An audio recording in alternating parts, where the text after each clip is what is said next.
If you enjoyed this podcast, please consider liking, sharing, and subscribing to the channel. The city that was. The sign hits you before anything else does. Plain yellow board, government font. It says in both Hindi and English that entry into Bhangarh Fort is strictly prohibited after sunset and before sunrise. It is not a suggestion. It is an order, issued by the Archaeological Survey of India, the same body that maintains the Taj Mahal. You are standing in Rajasthan's Alwar district, 300 kilometers from Delhi, and the Indian government has quietly told you that something about this place changes when the light goes. Behind the sign, the fort opens up across the hillside in tiers of dark sandstone. The air is drier here, noticeably cooler in the shade of the old walls. The stone is old enough to feel it. Temples, market halls, palace ruins, all still standing, all still legible. The Someshwar Shiva temple sits near the base, its carved walls intact. The market arcade runs in a long line, and if you look down at the ground, the stone counterslabs where merchants once laid out grain and cloth are still there, worn smooth. This city was built in 1573. Bhagwant Das, a senior commander in Emperor Akbar's court, founded it. His son was Man Singh I, one of the most powerful generals the Mughal Empire ever produced. Bhangarh was not a village. At its height, it held somewhere between 10 and 15,000 people. Mughal administrative records confirm taxes collected here. Grain stores have been identified through excavation. Festivals were held. Children were born.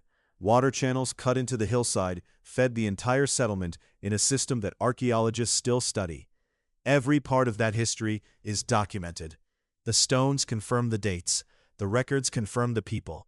This was a real city, functioning and full for the better part of a century. And then it was not.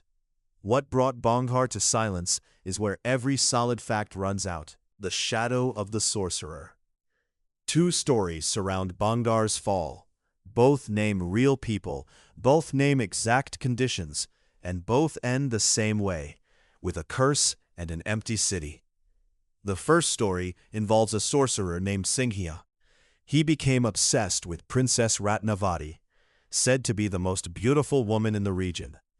Unable to reach her through normal means, he used tantric methods to enchant a batch of perfume meant for her. The idea was simple. Once she touched it, she would come to him. But her attendants spotted the trick. The perfume was thrown away onto a boulder. The boulder, now under the spell's force, rolled toward Singhia and crushed him. As he died, he cursed Bhangarh. No soul born there would be reborn. The city would collapse into ruin, and anyone who stayed past dark would not survive the night. The second story is quieter.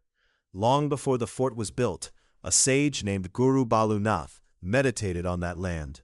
When Raja Bhagwant Das wanted to build there, the sage agreed, on one condition: no building's shadow should ever fall on his meditation spot.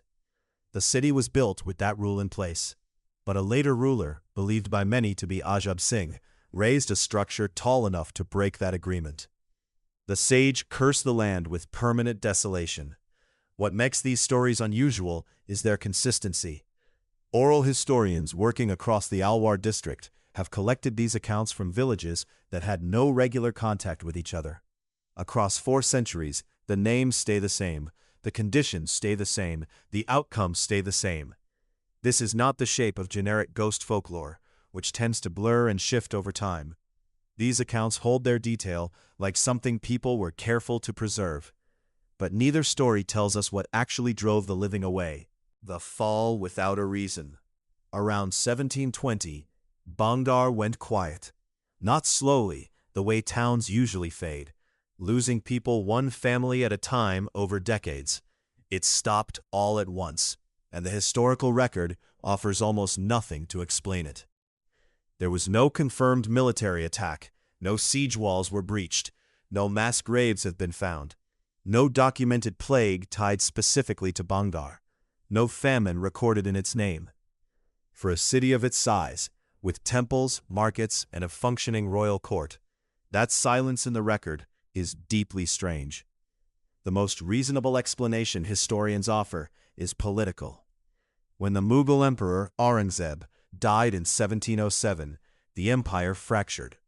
Rajputana lost the trade networks and administrative backing that kept many of its towns alive. Bhangarh, the argument goes, simply became unviable. But this explanation has a problem.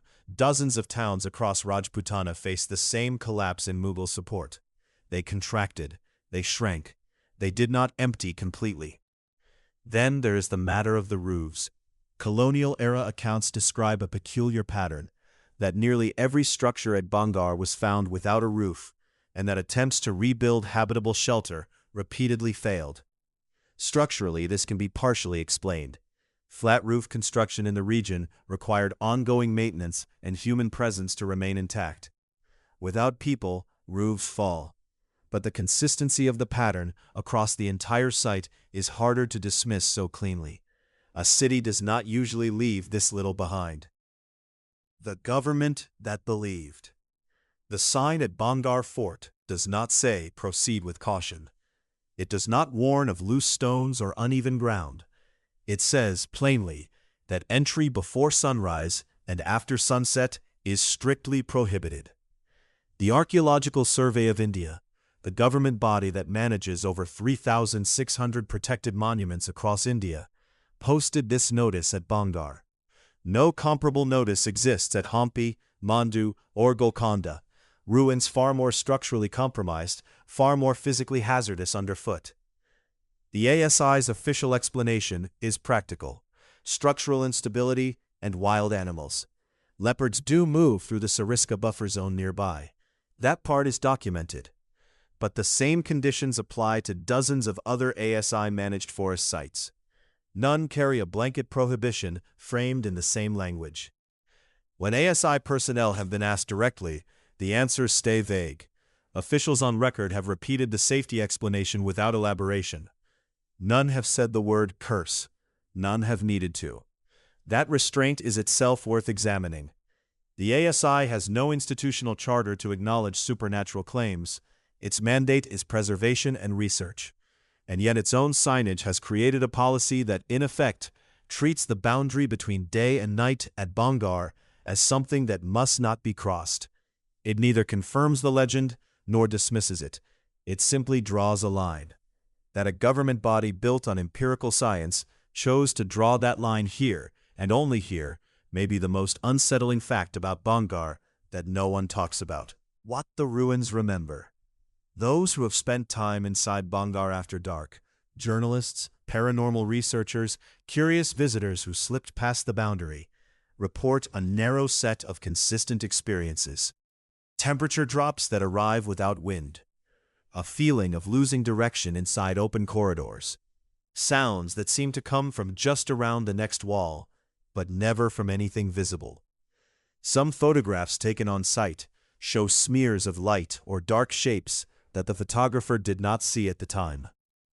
None of this is proof of anything supernatural, but the consistency across unconnected accounts is worth noting. The skeptical explanations are solid. Expectation alone can manufacture fear.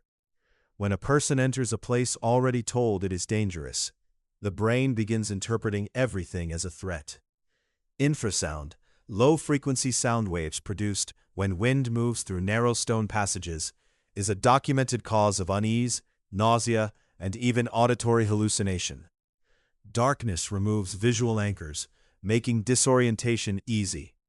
Pattern recognition, which the human brain does automatically, runs wild in ruins full of broken shapes and shifting shadows. These explanations hold up well, but they carry one quiet problem. Rajasthan has hundreds of abandoned forts and ruined cities. Many are structurally similar to Bhangarh: same stone, same corridor geometry, same desert winds. Very few of them generate this volume of reported experience. If the cause is purely acoustic and psychological, it is not clear why Bhangarh produces the effect so reliably, while comparable sites remain quiet. Then there is the abandonment itself, a city of roughly 15,000 people, no battle site, no mass grave, no plague record, no fire layer in the archaeology, just absence, sudden, complete, and clean. Something ended Bhangarh. The historical record gestures toward it, but never names it. And that silence, more than any sound heard in the dark, is the detail that refuses to settle.